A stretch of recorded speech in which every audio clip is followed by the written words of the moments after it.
সুধী বন্ধুরা, কেমন আছেন সবাই? আশা করি সবাই ভালো আছেন। টেকনিক্যাল সলিউশন বিডি আজকের ভিডিওতে সবাইকে স্বাগতম। তো দেখতে পাচ্ছেন আপনারা এখানে একটি এনক্লোজ আছে, NVMe to SSD এনক্লোজ, এবং এটার সাথে এক্সট্রা ফিচার হলো এটার সাথে একটা ফ্যান আছে। এখানে ফ্যানটা হেভি স্পিডে ঘুরবে, প্লাস থার্মাল প্যাড। এটা হলো অ্যাকাসিস ব্র্যান্ডের। তো এটা আমি আলি এক্সপ্রেস থেকে অর্ডার দিয়েছিলাম। তো আমার আরেকটি আছে, তো এটা হলো গিয়ে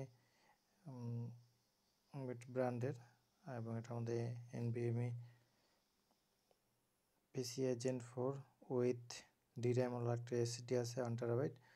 তো আমরা একটা এনেছি, এটার মধ্যে হিক্সিং লাগানো, এটা ফিক্সড হিক্সিং। তো যেটাতে এটার মধ্যে উপরে একটা সিলভারের একটা প্যাকেট আছে, সেটা দিয়ে এটা ঠান্ডা করা সম্ভব না। সেক্ষেত্রে জানেন PCIe Gen 4 একটু স্পিডের হয়। তো এটা আমরা খুলে আজকে দেখবো এটা দেখতে লুকটা কেমন। তো সম্পূর্ণ দেখতে আমার সাথে থাকুন বন্ধুরা।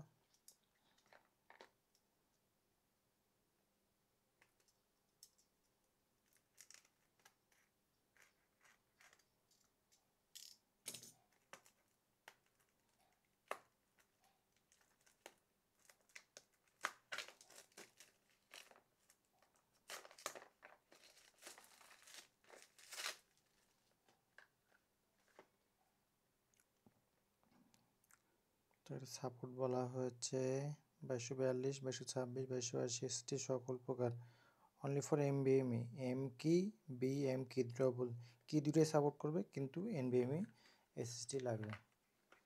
তো এটাকে ওপেন করা যাক। এর সাথে কী কী আছে আমরা একটু দেখিনি। ও দুইটা বক্স, একটা বক্স হইতে একটা বক্স, এবং এইটার প্যাকেজ। দুইটা ইউজার ম্যানুয়াল আছে। না, এটা হলো কনভার্টার। ছোটো SSD থাকলে, NVMe থাকলে সেটাকে সাপোর্ট দিয়ে এটাকে লাগানো যায়, বা এটা অ্যালুমিনিয়াম, এটা অ্যালুমিনিয়াম হিটসিং। এটা একটা পেপার, সাথে একটি কেবল দিয়েছে, কেবলটা type C to type C. তো আমাদের একটি কেবল আছে, সেটা হলো গিয়ে type C to type B. এটাও আপনি অনেক সময় পেয়ে যাবেন। তো এরকম এটা হলো গিয়ে, এটা কনভার্ট করা যায় টাইপ সি থেকে। তো এরকমটা কনভার্টার হলে এটা ইউজ করতে সুবিধা হবে। যাই হোক, এটা একটা দিয়েছে, দুইটা থার্মাল পেস্ট আছে, এবং দুটো স্ক্রু আছে, একটা স্ক্রু ড্রাইভার আছে। এটাকে সাইডে রাখি। তো আমি এইটাকে একটু ওপেন করি আপনাদের জন্য। ওয়াও, জিনিসটা কিন্তু জোস এবং মেটাল, আমার ঠান্ডা অনুভব হচ্ছে এই জায়গায়। এই স্ক্রুটা খুলে এটাকে ফিট করা যাবে। এই যে এখানে দেখতে পাচ্ছেন ট্রান্সপারেন্ট, এইখানে ফ্যানটি এইখান থেকে বাতাস বের হবে, এই দুই পাশ থেকে বাতাস বের হবে। আশা করি আপনি বুঝতে পেরেছেন। এবং এটা বিল্ড কোয়ালিটি খুবই ভালো।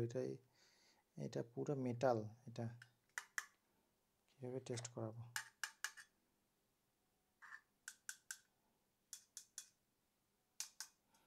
এটা টাইপ সি থেকে আপনারা কনভার্ট করতে পারবেন।